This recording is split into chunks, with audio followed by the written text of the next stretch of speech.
Hello, baby dragons! You know what, before, sing may karelasyon pa ako, tung feel ko daw hindi na healthy nga mong relationship, nakipag-break ko. Nga naman, wala man may magpaupo sa among nga duwa. Para kami ma-pride. Ano, pataasay na lang kami ihi nga duwa? Permi na lang, wala may mag-sorry sa amon. Kay pamatsyaga namon, may sarili-sarili kami nga mga arguments nga tama.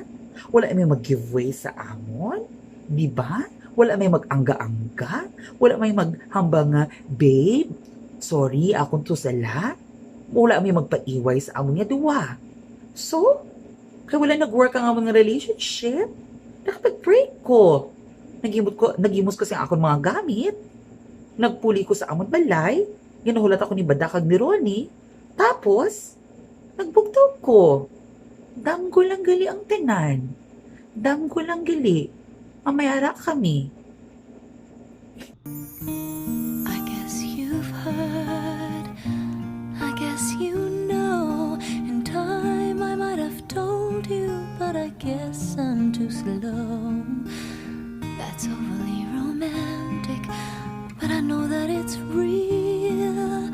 I hope you don't mind if I say what I feel.